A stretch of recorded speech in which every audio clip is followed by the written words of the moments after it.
Well, good morning. And to our dear friends coming to us from across the Atlantic in Germany, good afternoon. For those of you I have not met, I'm John Allen. I'm the president of the Brookings Institution. And on behalf of the Brookings Institution, it is my sincere pleasure to welcome you to this inaugural event for Brookings, the first event of the Fritz Stern Chair on Germany and Transatlantic relations. It's also my honor to introduce German Foreign Minister, Minister of Foreign Affairs, Heiko Maas, who in a few minutes will give the floor for a keynote address launching the Fritz Stern Chair. I'm so proud that it is one of Brookings' very own, Constanze Stelzenmüller, who will be the inaugural holder of the new chair. At a time when transatlantic relations are fraught, Constanze's work has shone a bright light, illuminating the flaws and the challenges in the transatlantic relationship and how we might repair them. Before we begin, I'd also like to thank the many donors on both sides of the Atlantic, without whom today's event would not be possible, including American and German businesses, individuals, and a generous grant from the German government. This chair represents the determination of both Germany and the United States to maintaining and improving this vital alliance. In particular, we'd like to thank this morning Airbus Corporation, the C.H. Beck Stiftung, the von Braun family, the Daimler Fonds, the Hertie Stiftung, Anna Maria and Stephen Kellen Foundation, Stefan Quandt, Faye and William Schutzker, the Volkswagen Stiftung, and finally, we'd like to thank the federal government of Germany for a very generous contribution and for its steadfast support of this project. We're privileged at Brookings to receive funding from a diverse group of foundations and individuals, from non-governmental organizations, corporations, governments, and others who share our commitment to independent research that leads to innovative ideas for addressing global challenges. We're grateful for that support, but we're also more grateful for their abiding respect for the value we place on our independence. And today's event, as always, reflects only the views of the speakers involved. We'd like to further thank and extend our heartfelt welcome to the family of Fritz Stern for their support and encouragement of this initiative all along. It's truly an honor to have several of our contributors and members of the extended Stern family joining us online today. For those who might not have known him, Professor Stern was a brilliant historian of modern Germany and transatlantic relations, whose work provided new clarity about the challenges facing democracy. Named in Professor Stern's honor, the chair will carry out vital work for analyzing the transatlantic relationship so that we can better address the challenges of the 21st century. We're launching this new initiative at a time of peril and promise in transatlantic relations. The past 4 years have done untold damage, frankly, to this relationship between the United States and Germany. And though President Biden has said that America is back and has signaled a welcome commitment to the NATO alliance and democratic values that are the foundation of the transatlantic relationship, the loss of trust that has occurred between the United States and our European partners and allies, that loss of trust is palpable. Because so many of the challenges that the United States and Europe face are shared, it's an imperative that we find a way to address them together. From combating COVID-19, which has now taken the lives of over 525,000 Americans and roughly 2.6 million around the world, to meeting the challenge posed by authoritarian competitors like China and Russia, and protecting our own democracies from threats at home, there is much work to do as friends and partners. So, ladies and gentlemen, let us begin that important work of which today's event is a part, an important part. I'm heartened to know that experts that you'll hear from today will play an important role in preparing the transatlantic relationship for a new and a better future, one that addresses not only today's challenges, but also those of the 21st century more broadly. But now it's my great honor to introduce the German Foreign Minister, Heiko Maas. Minister Maas became the foreign minister in 2018 after serving previously as his country's justice minister. And through both of these roles, Minister Maas' steadfast commitment to transatlantic relations and the need to protect democracy have been exemplary and have shown through. In the aftermath of the horrors of January 6th and that insurrection on our nation's capital, Minister Maas called for the United States and Europe to work together to protect democracy, because he knows, as I do, and as we all know, that only together can we truly confront the ongoing threats of radicalization and extremism in society. So briefly, a reminder that we're very much live and on the record today, and we're streaming. So please send your questions to us via email at events@brookings.edu or at Twitter using #US Europe. With that, it is my great pleasure and my great honor to welcome Foreign Minister Heiko Maas. Mr. Minister, the floor is yours, sir. Thank you very much, John, for these kind words of welcome, and thank you for inviting me today. Members of the Brookings Institution, dear Transatlantic friends, it is an honor for me to inaugurate Brookings' new chair on Germany and transatlantic relations, especially as I deeply respect and admire the man whose name it will bear, Fritz Stern. It was Fritz Stern who, despite the suffering inflicted on him and his family by Germans, encouraged the world to place its trust in a reunified Germany. Our country could not have wished for a better friend, a more clear-eyed analyst, or a more generous companion. So let me thank all of you, and of course, the generous donors for supporting the Fritz Stern Chair. None of this would have been possible without you, Constanze. I know how many days you spent talking to donors, reaching out to politicians and parliamentarians on both sides of the Atlantic. Today, we are harvesting the fruits of your labor. So thank you very much for all that you did. And the German Parliament and the Federal Foreign Office are proud to support you. For me, this broad alliance of supporters is also a reminder of how vibrant our transatlantic partnership is and of what we can achieve when we work together. Ladies and gentlemen, next week marks the 30th anniversary of the 2+4 agreement, which handed back full sovereignty to Germany.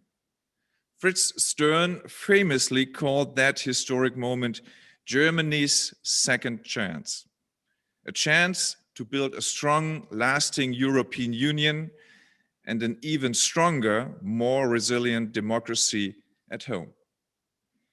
We know to whom we owe this chance, to our friends and allies, and especially to the United States. But Fritz Stern also reminded us about what the second chance depended on, embracing what he called a policy of reliability and reason. And that is what we should keep in mind when we talk about Germany's global responsibility today. Reason, reliability, and responsibility must go hand in hand, because only together do they make German foreign policy possible. And let me begin with the most aspirational element, reason. Reason in politics, ladies and gentlemen, is threatened today in all of our liberal democracies.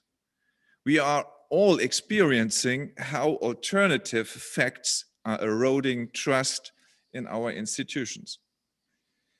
The attack on the US Capitol may have been a shocking culmination, but it was not the first time that the forces of conspiracy and the preachers of hatred have attempted to divide us.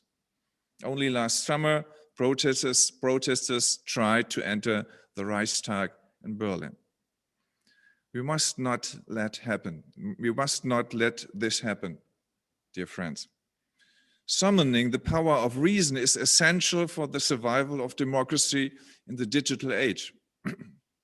I say this as a German foreign minister, and because President Biden is right. There is no longer a bright line between foreign and domestic policy. Indeed, Our credibility and strength abroad are measured by our unity at home. We should have paid more attention to this in the economic and financial crisis of the last decade. We rushed to help banks and corporations that we deemed too big to fail. Wall Street and not Main Street. That left a bitter taste among many in our populations. And populists exploited that. But we have learned our lesson. Today we are putting our people, workers, business owners, families at the heart of our response. We are supporting those companies that don't lay off their employees. And for the first time, we have created a common European program to mitigate unemployment risks. This is a way to narrow the divides at home. Abroad, we must strengthen international cooperation with other democracies. President Biden's proposed Summit for Democracy can revitalize our bonds. Hate speech, manipulation, and disinformation are eroding the faith we have in each other. We need better regulation also internationally, and we clearly can't leave that task to big tech alone. In the past 4 years, we Europeans often stood alone in holding this view. In fact, we stood alone quite a bit. So I joined with my French colleague and friend Jean-Yves Le Drian to create an alliance for multilateralism, a group of dozens of partners and like-minded countries from around the globe to protect the rules-based international order. Together, we looked at how to make our societies more resilient and how to protect human rights online as much as offline. My hope is that we can build on this work in the coming months with the United States back at the table, and that we can use the force of reason to revitalize our democracy at home and bring back stability to international affairs. This brings me to the second element, reliability. For Germany, with its history marked by terrible failures, reliability means knowing where we stand and with whom. In a speech 30 years ago, Fritz Stern described what this should mean for us. Germany, he said, must use its power, its wealth, its pursuit of peace and reason, not just to invoke Europe rhetorically, but to help turn it into a reality. That benchmark is valid today as it was 30 years ago. This is why we agreed in the midst of the pandemic to set up a 750 billion euro rescue package together as the European Union. And this is why we decided to jointly purchase COVID vaccines. Mistakes have been made during that process, but we were right to act as one Europe. The alternative would have been a continent divided with bigger states outbidding smaller ones. Instead, the European Union has so far vaccinated twice as many people per capita as Russia or China. Ladies and gentlemen, European solidarity is the basis for keeping Europe together.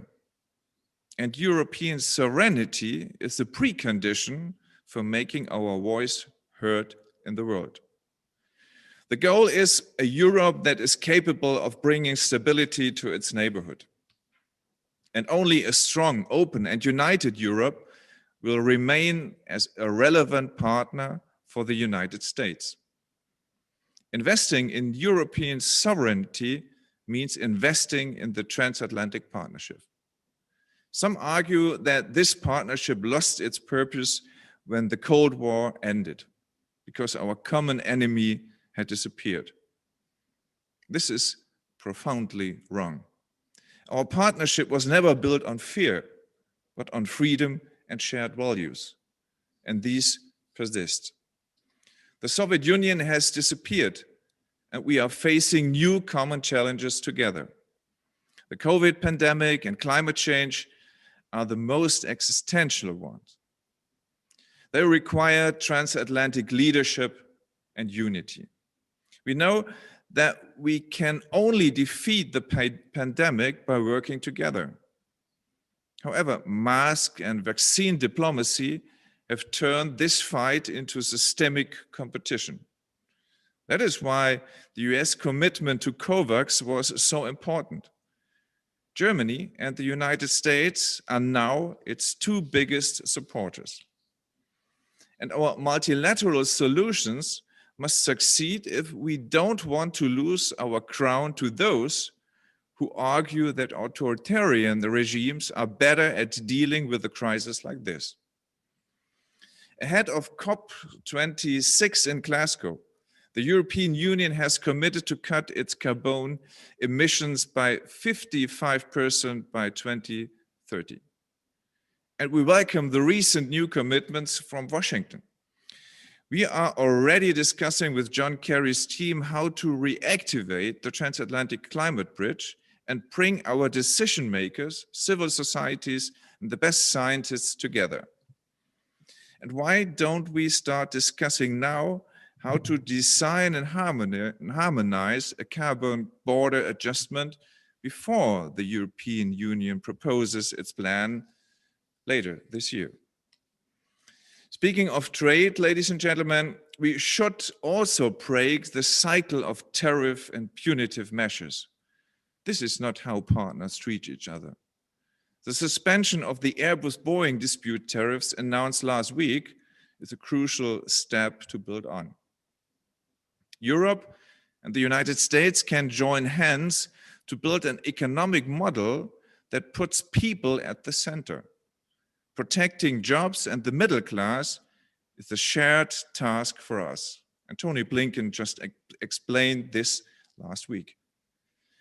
But that should not keep us from discussing fair sectoral trade agreements. In fact, such agreements could raise social standards and increase our global leverage. Ladies and gentlemen, how do we create a level playing field with an ever more challenging confrontational China? And how do we deal with an ever more aggressive and repressive Russia? Answering these questions will be central to the future of our alliance. Strengthening NATO's political role will be an important step. But what is even more important is that we commit to a joint approach. To me, that means pushing back wherever Russia, China, or others are threatening our security and prosperity, democracy, human rights, and international law. Over the last years, we have massively invested in European defense and security. Our defense spending has risen by 50% since 2014, and we will stick to that path. We have strengthened our laws to protect our digital infrastructure against foreign influence, especially our 5G networks. We have responded to Moscow's and Beijing's crackdown on civil society and their violations of international law. And I hope that we can return to a joint transatlantic approach on targeted sanctions after that approach fell apart in the last 4 years. And as a trading nation, we are committed to upholding free seaways. Only a few days ago, we decided in the German government to send a naval unit to the Indo-Pacific for the first time. Ladies and gentlemen, when our interests and values are at stake, we must stand up for them. But President Biden was also right when he pointed out in Munich that pitting East against West is not in our interest. We told the previous administration many times that decoupling doesn't work in an interconnected world since we all face the same global challenges. Diplomacy means engaging with difficult actors, especially where this is in our interest. Arms control and the extension of the New START Treaty is one example. Trade policy, climate change, and clean energy are others. Of course, European and American interests won't always overlap. Geography alone is part of the reason. But we should never again allow those differences to call our partnership into question. Ladies and gentlemen, this brings me to my third and last point, Germany's responsibility. A few days ago, a major American newspaper wrote, "America is back, but Europe has moved." Yes, Europe is on the move, but that only means that Europe is taking on greater responsibility, that we are doing our part to share the burden. We are doing more to stabilize our neighborhood. In the Western Balkans, EU integration is the key driver for reforms and reconciliation, and it remains on the table. With the Berlin process, we have invested in diplomacy to end the war in Libya. Lasting peace is still far away, but the new transitional government and the plans for national elections later this year are encouraging results. Germany, France, and the United Kingdom went out of their way to keep the JCPOA with Iran afloat. And we are glad that President Biden and Tony Blinken have expressed their readiness to return to diplomacy, the full JCPOA, provided that Iran is prepared to do the same. Preserving the agreement is key, not only to keeping Iran from obtaining nuclear weapons. It would also provide a basis to address other pressing issues, such as Iran missiles program or its destabilizing regional behavior. And finally, for 20 years now, German soldiers have been standing shoulder to shoulder with their American partners in Afghanistan. In together, out together. That was always our guiding principle. And I agree with Tony Blinken that certain conditions need to be met before we leave, because we didn't make all these great sacrifices over the years just to see Afghanistan descend into chaos once more. Ladies and gentlemen, America is back, was President Biden's message 2 weeks ago in Munich. And Germany is by your side, is our answer today.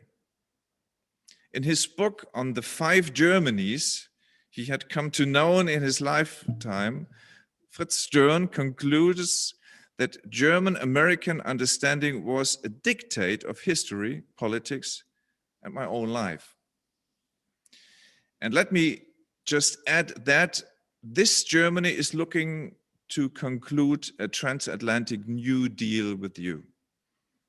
As a voice of reason in our joint fight for democracy, as a reliable partner in Europe and the world, and as a reasonable ally and friend working with you to make this world a better place. Thank you very much. And thank you once again for having me today, and all the best to the new Fritz Stern Chair and to all of you. Good morning. Those were wonderful keynote remarks from German Minister of Foreign Affairs Heiko Maas. He's given a great deal for us to consider. It's an honor to have him with us this morning to launch the Fritz Stern Chair at Brookings and to commence this discussion on the future of transatlantic relations. I'm Suzanne Maloney, Vice President and Director of the Foreign Policy Program at the Brookings Institution. It's my great pleasure to welcome you to this morning's panel discussion. As Brookings President John Allen noted in his opening remarks, all of us at Brookings are deeply gratified to inaugurate this exceptional new platform for rigorous research and civil debate on how to respond to the critical set of policy issues facing the United States and its European allies. The Fritz Stern Chair will serve as an enduring testament to Professor Stern's remarkable capacity to apply the lessons of history to policy determinations. Made possible through the generous support of a diverse group of US and European donors, The chair reflects a renewed commitment to his legacy of strengthening cooperation and linkages across the Atlantic.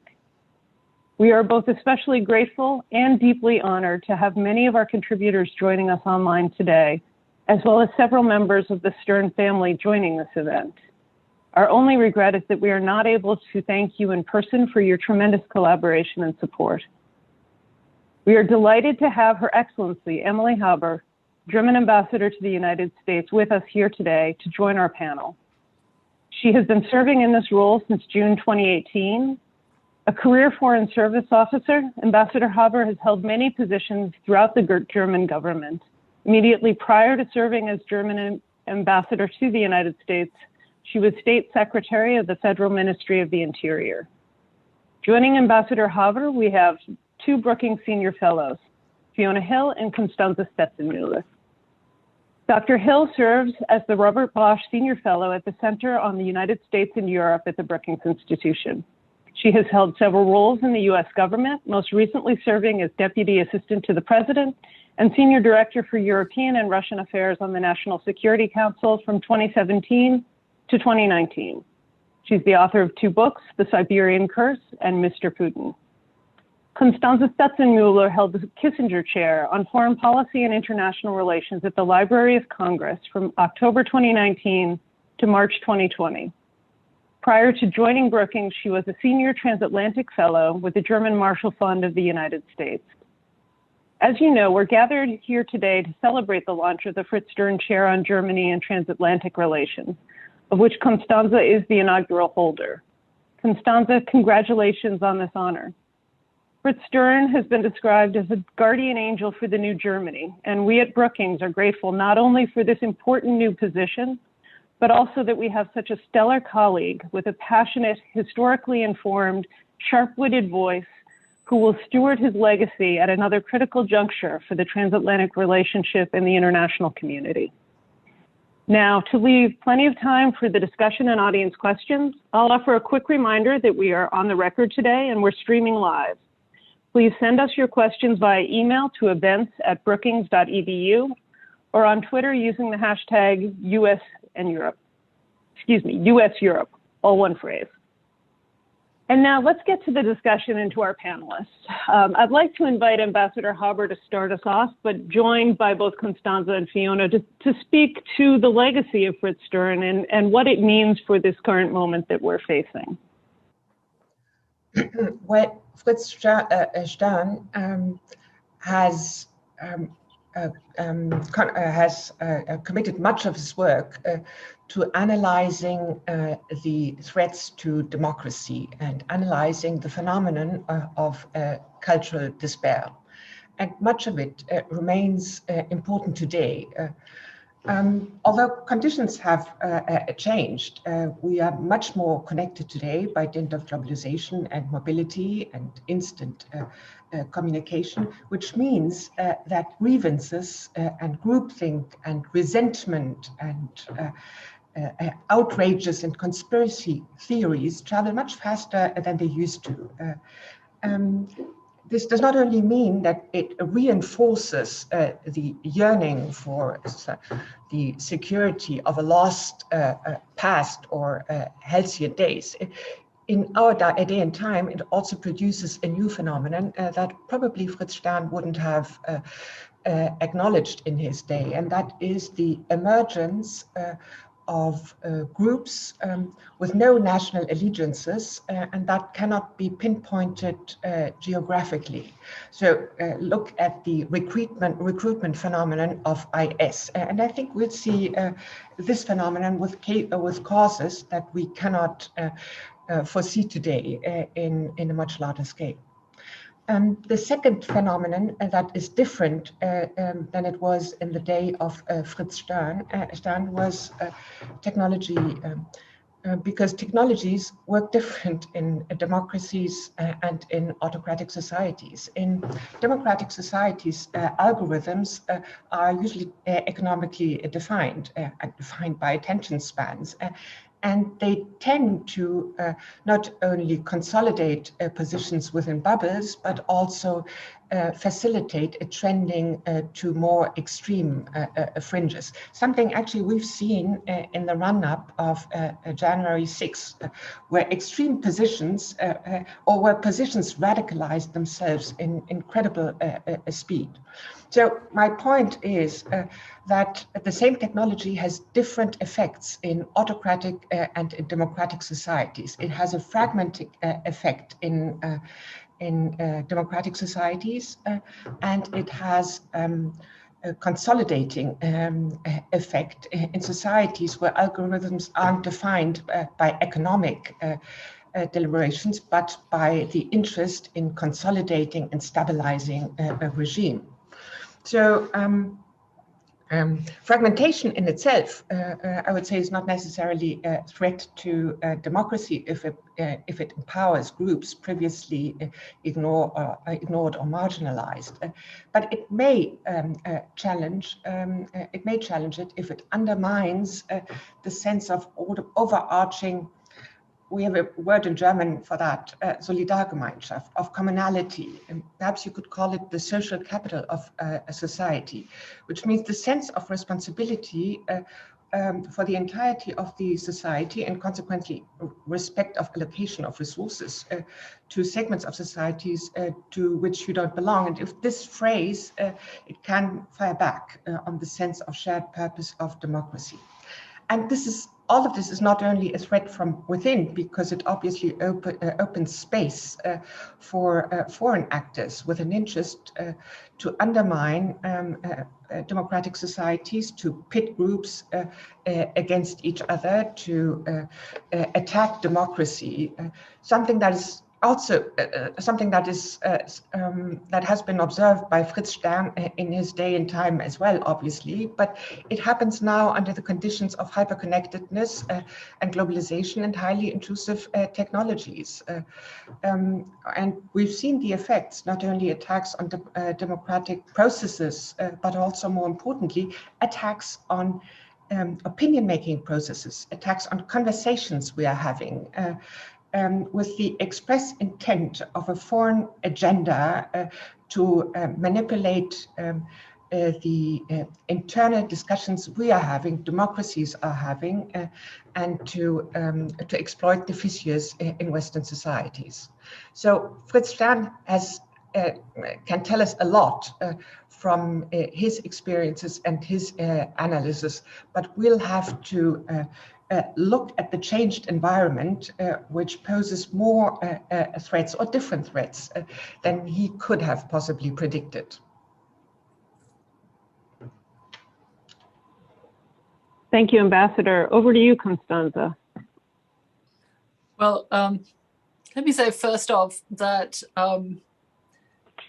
I'm still pinching myself that we're all sitting here doing this. I think most of us who accompanied this labor of many, many people over the past 4 years, for much of the time weren't quite sure this was going to happen. I think there were many, many reasons why it might not have. And in some ways we were really very lucky. And in other ways, I have to say, this was, the foreign minister very kindly mentioned me, but this was not just I think the decision of nearly a dozen generous funders for whom this was not an obvious choice to make, but also of about 150 people. I have a list, about 150 people who over the course of time sort of gave generously of their time and opinions, advice, said, you'll never do this, but here's what you could do. And who were encouraging in one way or the other. And I want to thank all of them. And actually quite a lot of them have gotten emails from me in the past week. The other thing I want to say is that this, I have to say, is the honor of my life. Not just being the inaugural holder of this position, but for it to be named after Fritz Stern, a man whom I unfortunately never managed to meet. Although it seems that I know a lot of his friends, but who is a titanic figure in German post-war, West German post-war conversations, And as Emily and the foreign minister said, was an instrumental voice, an extraordinarily important voice around the time of reunification, to put in a good word for German reunification and to urge the Western nations who then came together in the 2+4 treaty to return Germany to full sovereignty, to trust a unified Germany with being a responsible, reasonable, reliable actor in Europe. Fritz Stern famously said that Germany had gotten a second chance, something that is rare in lives and in the lives of individuals and of nations. And I think the past 30 years of German reunified history would have been unthinkable without that chance and without people urging the rest of the world to trust us as Fritz Stern did at the time. So these are enormous shoes to fill. And the thing that I am most happy about, frankly, is that this is a chair in perpetuity. In other words, it will outlast me. And hopefully it will be an enduring testament to the importance of this person, but also of the relationship.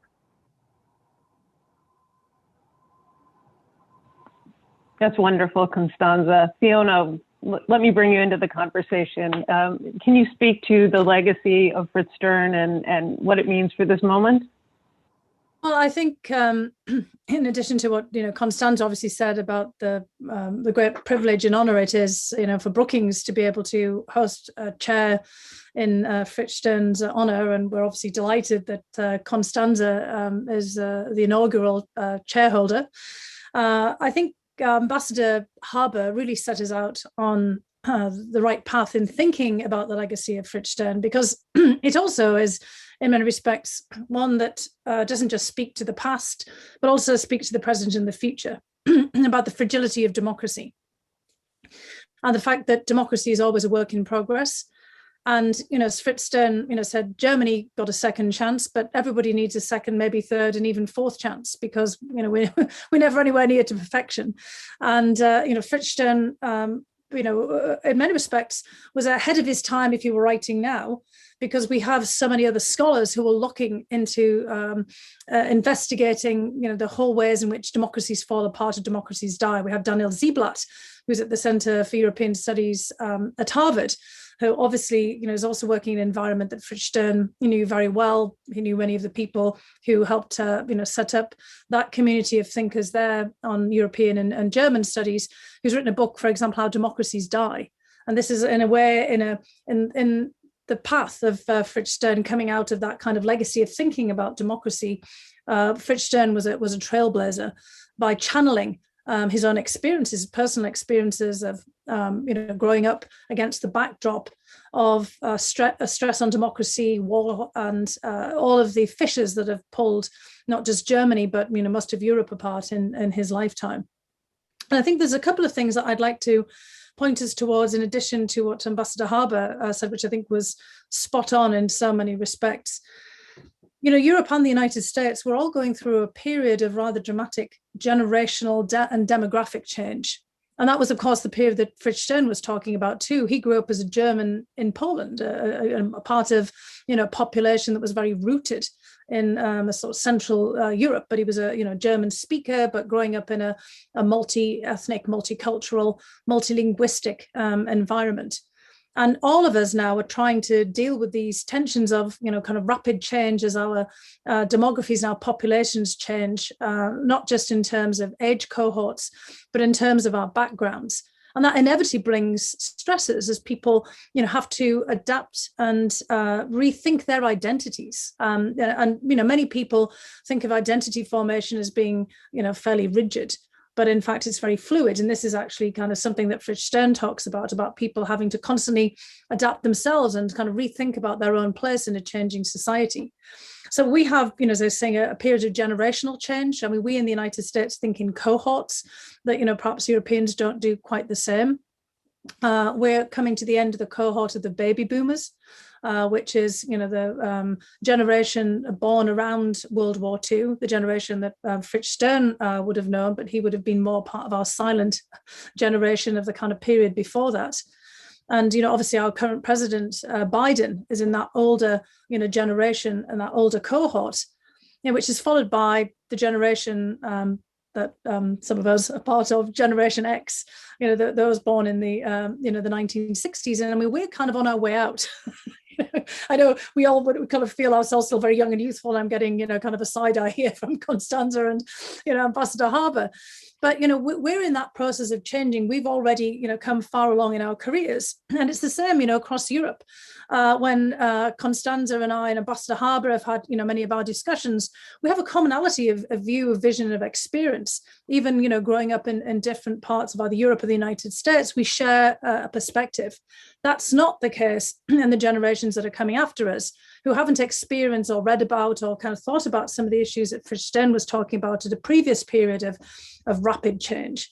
So, the generations coming in now are the millennials, who are very much scarred and shaped by events of 9/11, who've had to go through the major crisis, the financial crisis of 2008, 2009, the Great Recession, and have now had to suffer from a pandemic.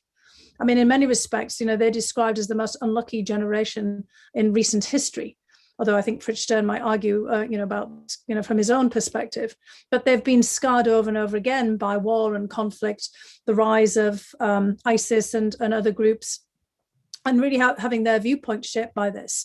And then the new generation coming in the United States, Generation Z, is the most diverse in US history. As well as the best educated because of the expansion of education, but they have not kind of, started to come into power yet. And Europe's going through its own changes because of the development of the European Union, free mobility, people moving around, the mobility that Emily Harbour, talked about is not just internet and technology, because we've got massive technological change, but also people moving, people on the move.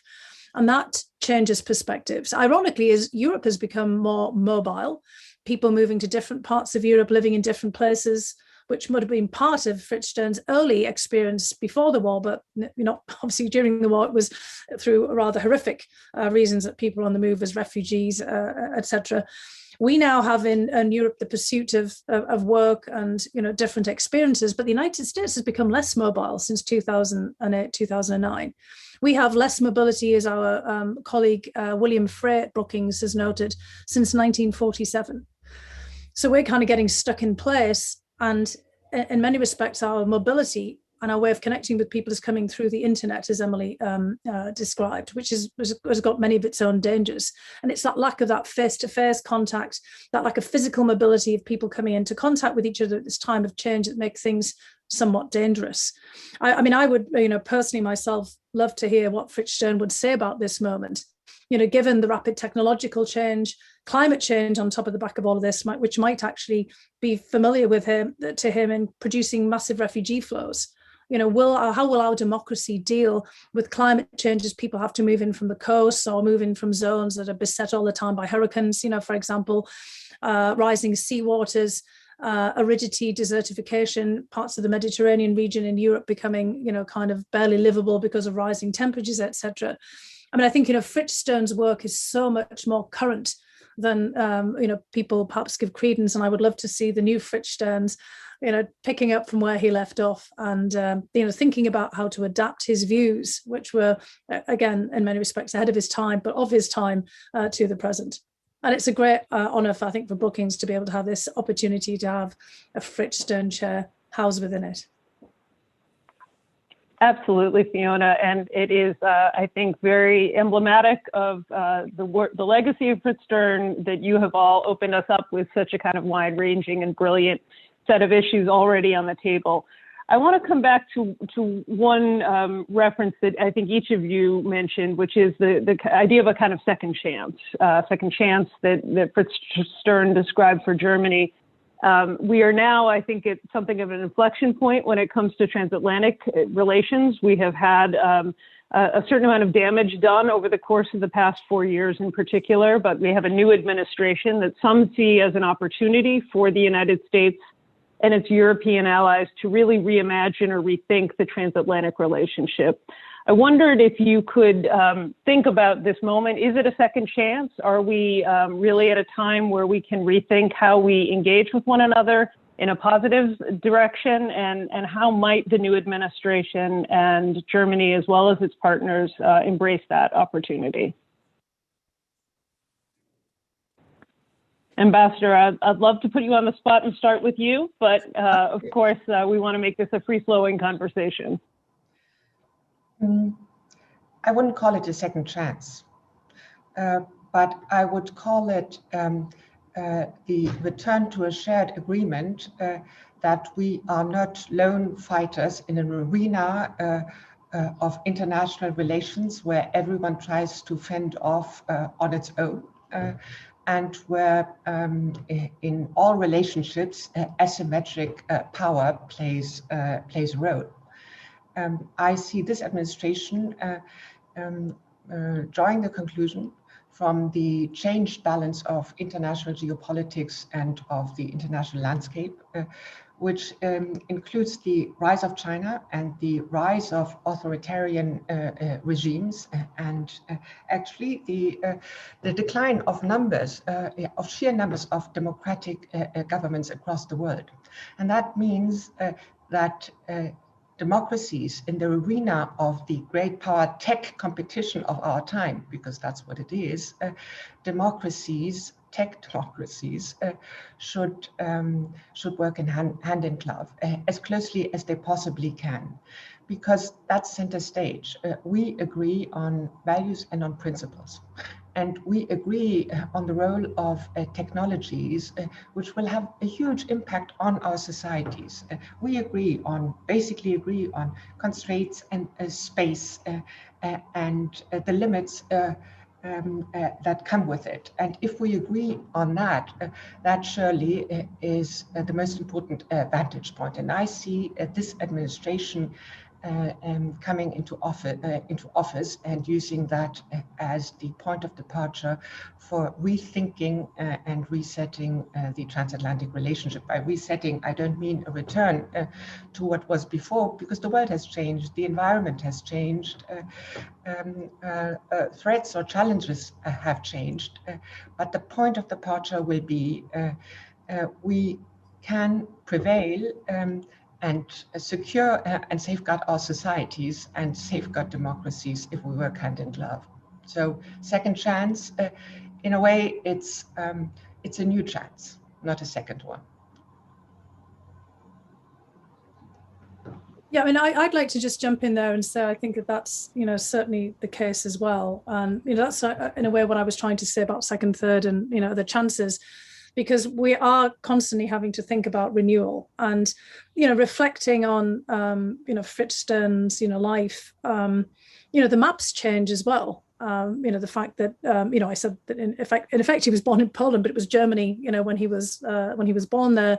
We see so many times about how maps change, as a result of war, but often, the erosion of borders because of, other, agreements that we've tried to see with the EU, with a kind of a sort of erosion of the internal space. The borders of people's thinking change all of the time. The internet changes this. So there's a kind of a constant renewal. Nothing ever stays the same. And, I think that was another of the points that Fritz Stern was making, that we don't have a status quo for very long. By the time that we realize we have it, it's gone.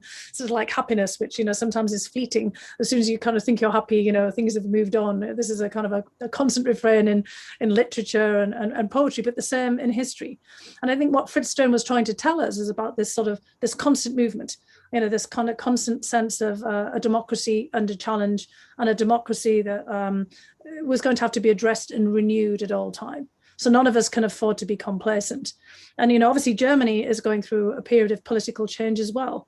Perhaps, Ambassador Harbour and Constanta could talk about this too. I mentioned the generational changes happening here in the United States. We spend a lot of time looking at our demography. Germany and European countries have changed a great deal from, mobility, from refugee flows, but also as the, current members of government start to move on. This is the period in which Chancellor Merkel's, great period, extensive period of being the head of the German political system is starting to wind down and to think about succession. And I think, we're really in a period of dramatic, but also evolutionary change. And it's grappling with that, which is, some of the biggest challenge at the moment. I don't know if Constanza wanted to come in on this. I might have cut her off there. No, you haven't at all.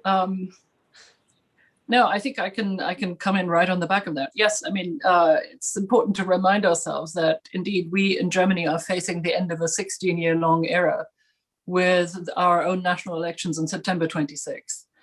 And from what I see from here, and I mean, technology, thankfully, is very helpful these days in actually getting a better impression of debates than one used to have. When I was going to graduate school 30 years ago in America, you wandered to some news store and got a 1-week-old copy of Der Spiegel or Frankfurter Allgemeine in the library, and that was the best you had. And that is indeed how I witnessed the fall of the Berlin Wall. That I did see on TV and in live, but it just all seemed very far away. And as Emily said, all these debates are now much more immediate and close to home. On the generational point, which I think is a very astute one, I think it's actually very important for the current German debate. Germans haven't, I think, spent as much time on slicing and dicing the generations, but there are 3 that we would think of. The silent generation exists in Germany as well. These are the children of war. Those were the generation of my parents, the 68ers, and then my generation, which was called, for better or for worse, the 89ers, because the formative event in our lives was the fall of the Berlin Wall, the reunification of Germany, and the second chance. If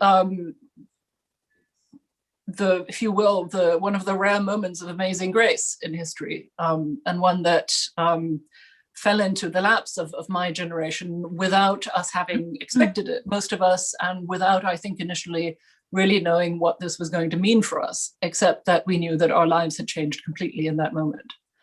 As I understood, standing in front of a TV in Somerville, Massachusetts. But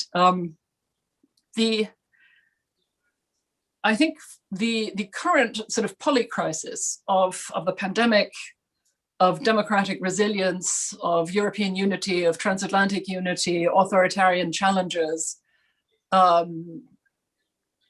is really testing all of our systems at every which point, and testing not just our systems, but our solidarity and our humanity.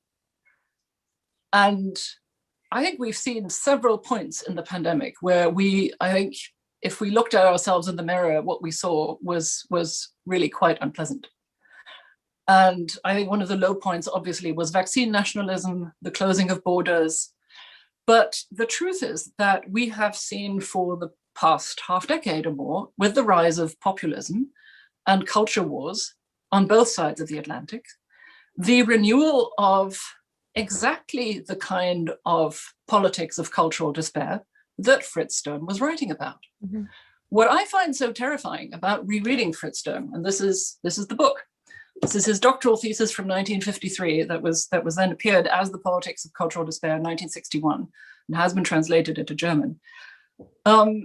He writes about three figures from the 19th century who are the precursors of the horrors of the 1920s and 30s. And if you read the likes of Stephen Bannon, or the other sort of prophets of a ethno-nationalism, xenophobia, and very often anti-Semitism, the lines of continuity are appallingly clear. Emily's quite right, you're quite right, Fiona, when you say that there are differences, but the differences in, if anything, magnify the impact and the transferability of these ideas, And they allow for a degree of international networking of the people who are perpetrating these peddling these thoughts that did not exist in the 1920s and 30s. And it raises the question of how we can make our representative democracies more resilient. And I think the other thing that it raises is, or that it highlights, is the urgency of these issues. I don't know about you, but my feeling is that we are currently in a little moment of transatlantic and European reprieve, because we have found some political strength as societies, as nations, as democracies, to affirm our values to each other. But these forces of darkness are still very much there. And the fear is still there. And I think unless democracies can provide an optimistic, positive answer to those fears, they are in very great and very imminent danger. And I react to 2 points that Fiona and Constanze have made. The first one is, I do wonder, Fiona, if you point out that the change that we witness in our day and time is unprecedented. Fritz Stern, with his 5 Germanys and the epochs he has gone through, he has seen unprecedented change in his time. But there is a specific element where probably American and German experiences have been different, and that is until 1990, until German reunification, we are today one of the most globalized countries in the world. To some extent, a trade nation we were until 1992. But of course, it was a Western globalized world. And we lived within borders, let's face it, the Eastern border was probably one of the most insurmountable borders of its time. So we realized in Germany the effects of globalization only with a certain delay after reunification. I'd contend with a delay of with a significant delay linked to the early immigration in the 1990s in the context of the Bosnian War, but not comparable to the huge migration flows we've seen in 1915 and 1916. This entirely changed our perspective on globalization, and I think it gave rise as a response to the sense of security of a lost age and imagined halcyon days. That's a trigger you've not seen, or at least not to that extent, in the United States. My second point to you, Constanze, is you're right to say, or to point to the continuity of threats, nationalist ones, or retreating into tribal and ethnic thinking or identity thinking. All of that poses challenges to a democracy. But I would also make the argument that the success of democracies actually depend on their capacity to deliver on their promises and to deliver on what their citizens expect. And that's something autocratic societies, at least as a rule, are not able to do to the same extent, because they're not subject to internal control, to transparency, or to corrective processes. And that in turn facilitates red tape and corruption and huge mismanagement. So my argument would be that democracies, as a rule, are better in delivering, which gives them huge advantages. I'm not saying that is always the case, but if it is the case, it's key for our resilience and soft power and the normative clout. And actually, you mentioned COVID. COVID will be an important case in point. And we've seen if we get it right in the longer run, it will strengthen democracy at home, and it will strengthen the soft power of democracy in the race between democracies and autocracies. I think Ambassador Harbour's right. We have to get rid of that hackneyed old think tank phrase of unprecedented change, because it's just different kinds of change, right? The technological or the climate. You know, there have been periods like this throughout history, of course. I think it's just kind of, you know, tired old think tankers, you know, that we start seeing unprecedented change, and it happens every 10 years that we have some kind of major tipping point. I think that's a really, you know, very good point. And I think it's just the nature of this kind of change that Fritz Stern would just have to sort of adapt his writing to. May I? Please. I think before we all become too optimistic, I'm sorry to be the voice of pessimism here, but and may I just say that one of, I think, why Fritz Stern was so much liked as a person in his enormous circle of friends in America and in Germany is that he was fundamentally somebody who believed in the possibility of individuals and countries, as it were, redeeming themselves. That was a message of hope, and which particularly appealed to a Germany that was still sort of mired in a sense of guilt and despair at the depths to which it had fallen in the 1920s to 1945.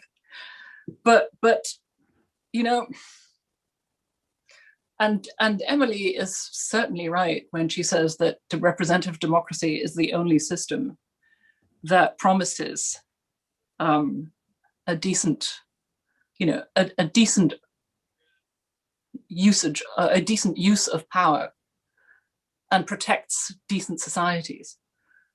But it's also true, and that is where I sort of would like to veer off into a little bit of pessimism again, is that I think we have, over the last 30 years after German reunification, which for Germany were happier, more prosperous, more secure than for many others in the world, and for some of our neighbors, I think become complacent about the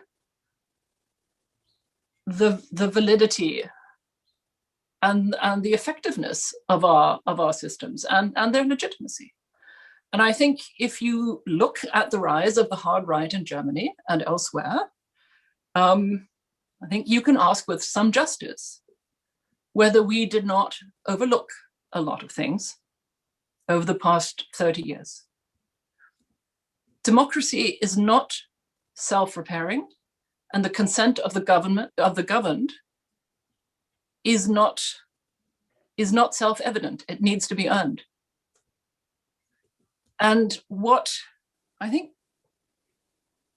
what bothers me most, and here I have to think of my, as I said, I never met Fritz Stern, but I'm a student of Guido Goldman's at Harvard, who died this past year. I'm a student of Judith Sklar at Harvard, and finally of Tony Jutz, who taught at NYU and who was a close friend of the Stern family. And I think that the conviction that they shared with Stern, and that comes through in what they told us and what they wrote, was that the reason that we have representative democracy is to prevent societies from reverting to cruelty. The kind of excesses that we saw in the 20th century, and the kind of excesses that appeared to appeal to the hard right, that we are seeing surging, which has not gone away in this country or in my own. And I think the lesson from this is very clear. This is not, you know, the second chance isn't the last time we're going to have to exercise that choice of making things right. You have to make things right all the time. Otherwise, this will come back. And we saw that on January 6th. We saw it play out in gory detail. And we saw it in last fall, when a smaller group, a less well-organized and less violent group, tried to storm the German legislature in Berlin and was stopped just in time. But all that's still out there. I would say that's the challenge of our generation. Thank you, Constanze. I'd love to stay on this point for just another moment. And it was something that came in even in the questions that preceded this discussion, including one from our dear colleague, Marvin Kalb, who talked about not just the challenge of right-wing extremism in the United States and in Germany, but of course elsewhere around the world. And I'd love to press each of you, perhaps in this, in this note of, if not pessimism, at least hard-nosed realism about the challenges that we're facing individually and collectively, for any ideas you may have on how, beyond just the expectation and ambition for democratic resilience, how each of our governments may confront and address these challenges, or how we can work collectively as democratic states to try to contend with what is not just a unique American or a unique German challenge, but one that is confronting a number of states and societies around the world. I think there are several aspects to this, and I'll just kind of lay out a couple, and then obviously I think Ambassador Harbour and Constanze would like to add to this. I mean, we need to renew our democratic institutions and refresh them. We've seen in the United States, for example, in recent polling by Pew and many other organizations, an incredible lack of trust in our federal government in particular, less so for state and local government, and a lot of support for many of the functions that governments carry out. But again, a complete lack of trust in the federal government, down in the teens in the United States, for example. And part of this is people don't see that the federal government any longer represents, this changing population. And especially in the United States, when we've got demographic change in addition to generational change. And as Emily, I think, so eloquently laid out there, when you have a rapid pace of change, people feel anxiety. And, those who are very fixed in their identities and, don't kind of feel that they're getting something that's being delivered to them from the system, start to hark back, as Emily said, to a halcyon time, a different time when, they felt more in control of things. And demographic change happening, very quickly, technological change, economic change with a shift in jobs and the future of work, which we're all contending with. The pandemic has really brought all of that to the fore. Many of the jobs that have been lost during the pandemic will not come back again. And, we had that in the 70s and 80s as well, with massive deindustrialization across Europe in particular and, the United States. But it's kind of now a question of how do people feel that somebody is voicing their anxieties and, and having them not turn into grievances. And that's kind of what populism does. Populism short circuits the representative element of this. And the populist leader immediately says they're speaking in the name of the people as they're defined. And so we have to find a way of refreshing our government institutions to have people who are part of them, this being Congress and the Senate in the United States, but also in the federal government in ways that people see people who are visible who reflect them. This is actually why the Biden administration is grappling so much with cabinet choices, but it can't be just at the top level. It has to be all the way down. And we have to do a much better job of explaining who our government are and how they represent people and what they're doing for them. I've actually thought sometimes that we need an ambassador to America, meaning internally. We have Ambassador Harbour as an ambassador to America, and perhaps you could give us some tips here.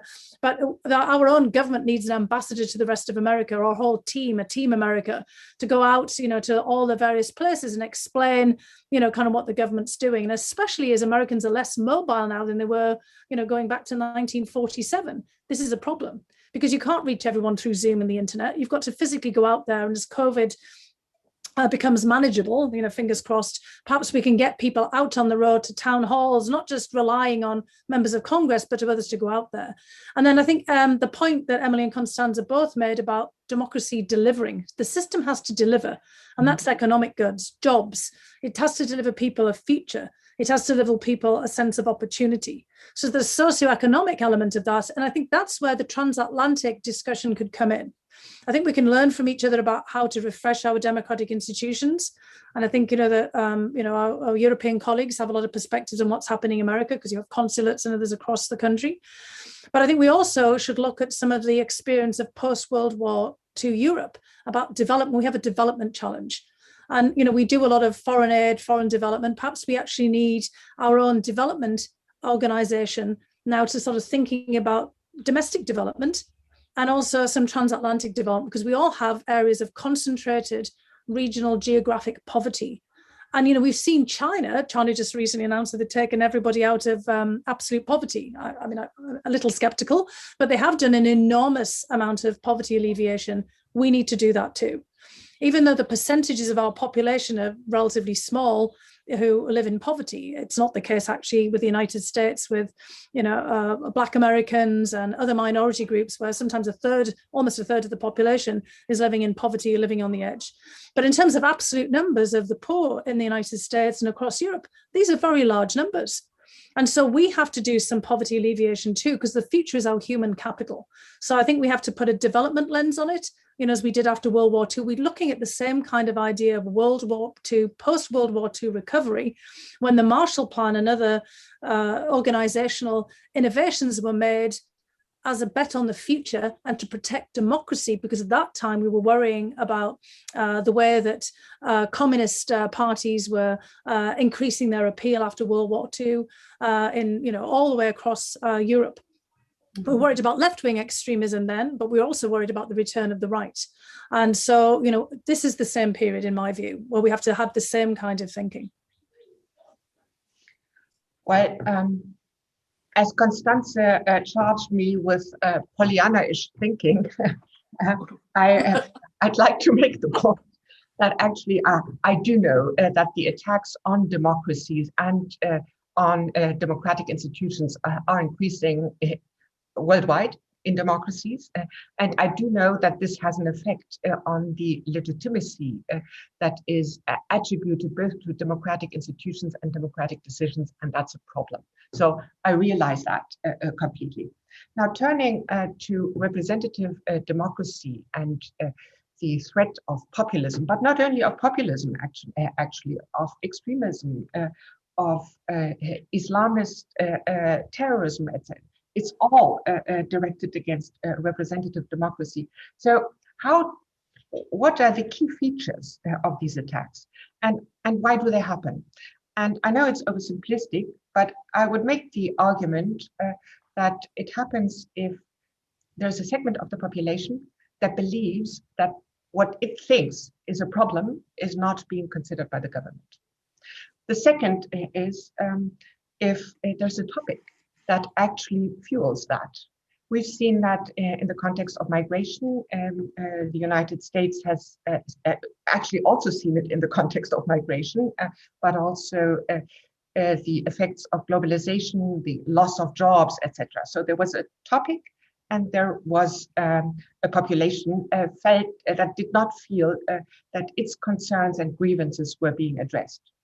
And populism usually is getting fueled if there are actually key figures who take up both the issues and claims to speak for the population. That's the threat for representative democracies.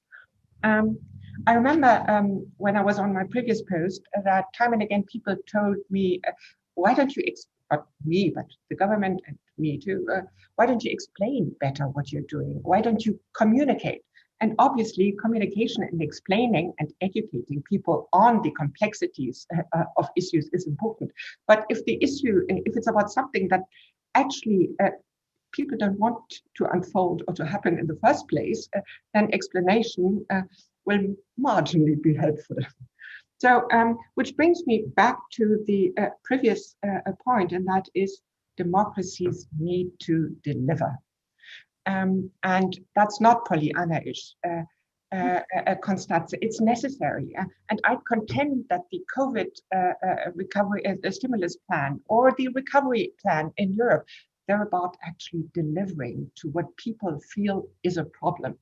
I was just trying to make the point, let's not whine and be victims as democracy.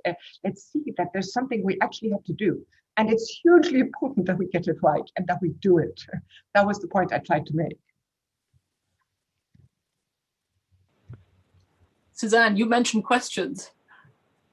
I have just an absolute torrent of questions from our audience. And so let me try to get to a few of them. I'm going to try to combine one broad issue that was raised by Noah Barkin from the German Marshall Fund in a question to us, but with another question that has come in from multiple viewers and audience members from essentially all across Europe as well as here in Washington. So I'd welcome in each of you to speak to the kind of dichotomy of views that may be emerging within the transatlantic relationship. That there has been, I think, some receptivity to the idea of a summit for democracy, as Minister Maas suggested. But in many capitals in Europe, including in Berlin, there is less enthusiasm for the idea of a kind of broader systemic competition between democracies and authoritarian states.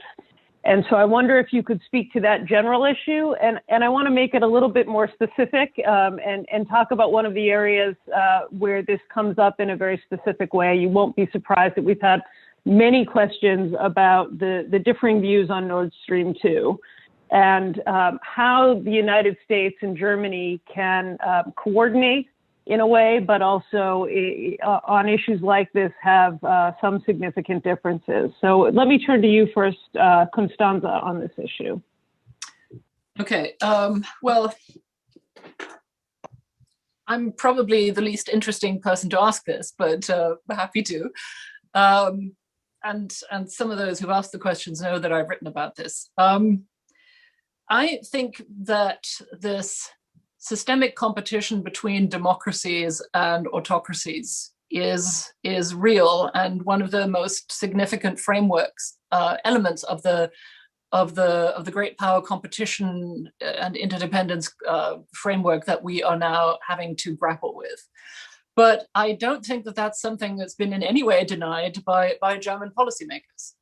I think we are having systemic competition rubbed under our noses by the Russians, by the Chinese, but also by the hard right in Europe, and in parts of Europe, as we know, it is in government.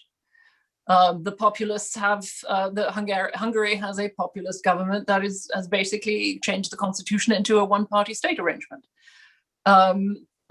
Representative democracy is somewhat under threat in Poland, with apologies to my Polish friends, but I think half of them will know exactly what I'm saying.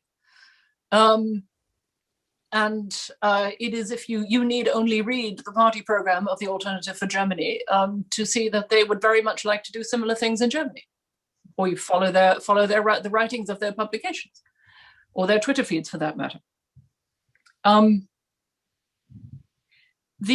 one thing that we haven't mentioned, and that actually Fritz Stern was, again, somebody pointed this out early, is that it's not just about the, as it were, the operating systems, the architecture of democracy. The battle here is also one about modernity. This is about fundamental hostility to the values of liberal modernity, and which, again, to quote Judith Sklar, boils down to preventing the cruelty of the majority against minorities, of which Fritz Stern, coming from an assimilated Jewish family in what is now Wrocław, and Stern and Judd and Guido Goldman could speak a great deal if they were still with us.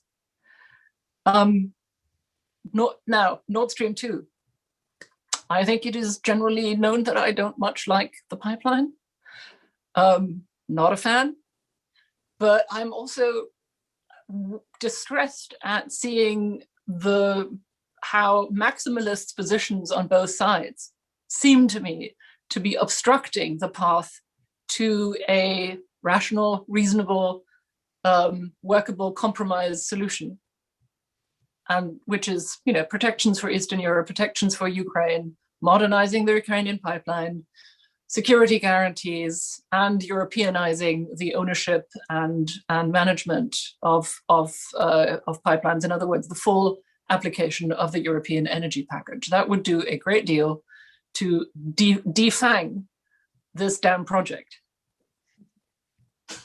If I could just come in on that point that Constanza's made on Nord Stream 2, I think that what she just said is very important, because we've made this totemic And under the previous administration, it was actually more about the struggle between the US and Germany than it really was. And this is over NATO and defense spending, to be frank, rather than it was about thinking very seriously about Russia and Ukraine.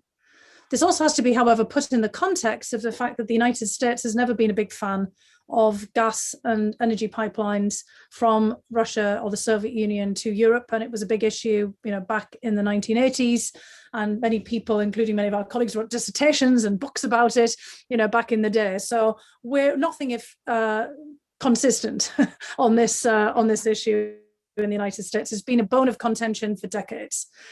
But there's also another point here, which is really about the future of Ukraine and thinking, as Constanza is suggesting, about how we enhance Ukraine's sovereignty and its ties with Europe.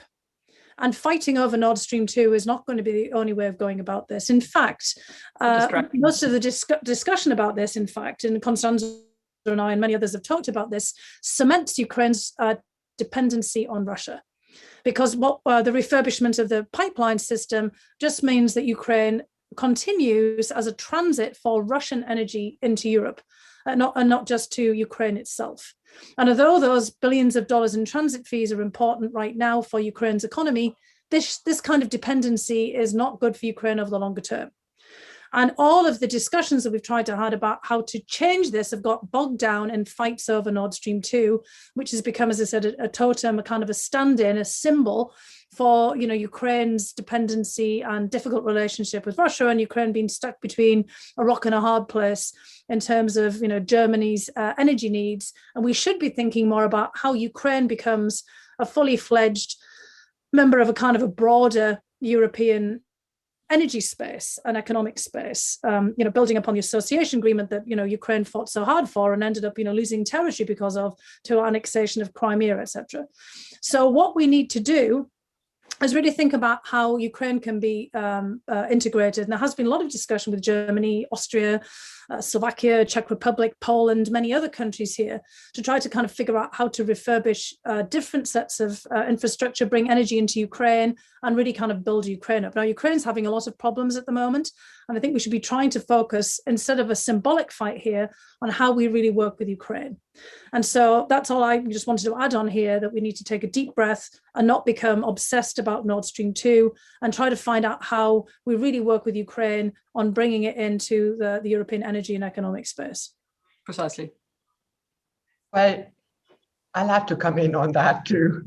I think you made very astute observations, Fiona.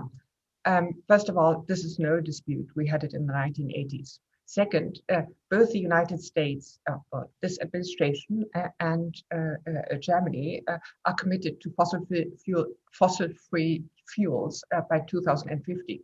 So, and significantly reducing the segment of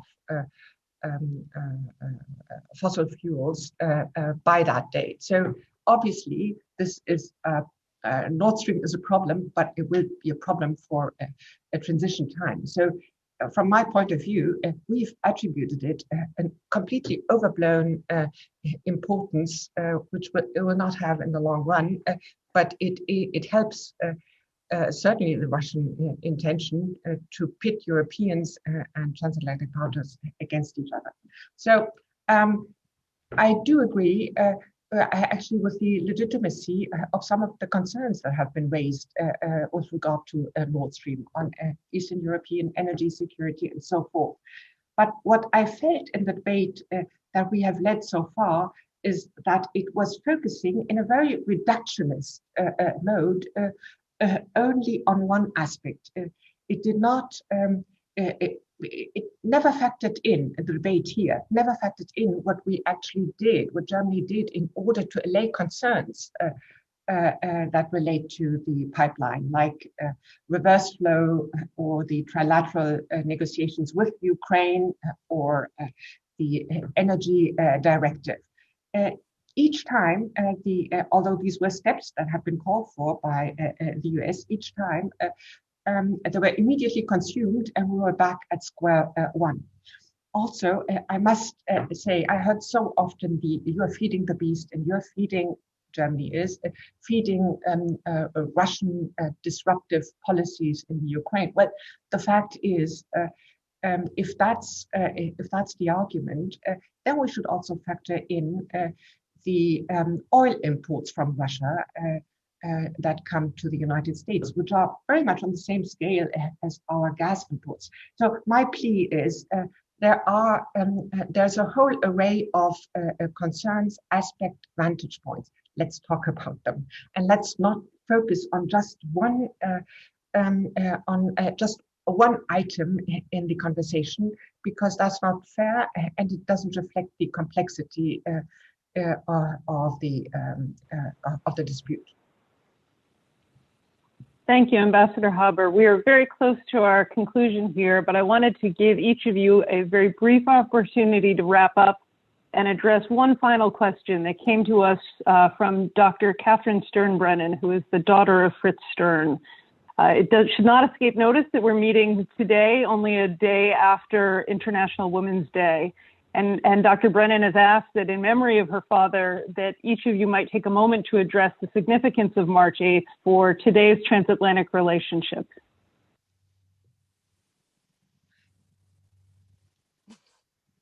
I think the ambassador needs to go first. No. While we think. I admit the relevance of March 8th for the transatlantic relationship. Yes. Oh dear. We are an all-female panel. Yeah. Well, I'd say this. When I started to work in the Foreign Office, which was back in 1982, I think no one would have imagined a panel figuring only 4 women discussing the transatlantic relationship. So the argument being progress is possible. Yes, I was thinking the same thing, but as I was technologically challenged, I couldn't unmute myself. So apologies, I'm muted because the next generation of women is having a Spanish vocabulary test behind me and was yelling into the computer. And I was worried that everybody was wondering why I have somebody yelling Spanish manically behind the door behind me. But I think that what Emily said here, and I made this allusion to generational change. When all of us, all 4 of us, started out in our careers, Suzanne and I were actually both at Brookings, together in 2000, 21 years ago. And I was a junior fellow, and Suzanne, I think you were still finishing off your PhD. And there were virtually no women in senior positions in the Foreign Policy Studies program. Today, Suzanne is the Vice President and Director of our Foreign Policy Studies program. It just took 21 years to get to this place, the first position holder. We have Constanza as our Fritz Stern Chair, and I know that Constanza can tell very similar stories, particularly in Germany and Europe, about women moving up. We've had the Iron Chancellor of Germany, who's been a woman for the last 16 years, a position that most of us think immediately of Bismarck, and instead we have had Angela Merkel. And there are so many women in positions of authority around Europe, prime ministers, presidents, senior officials, many of them of a much younger generation as well, of the millennials, and places like Finland, for example. And I think that what we've seen here is a major change in transatlantic relationships. For me, when I was growing up in the 1980s, Margaret Thatcher was the person who'd broken the ceiling, but it didn't feel like lots of other women were going to come behind that. And I think that this importance of role models is a key one. And we now have the first woman vice president in the United States, of Kamala Harris, our generation, but blazing a trail for the next generations to follow.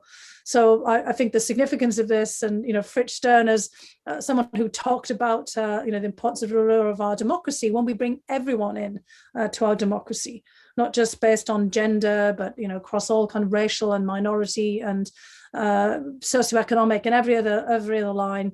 That's when we really do have hope for the future, when people can see representatives of themselves in the faces and the stories of the people who are in prominent positions.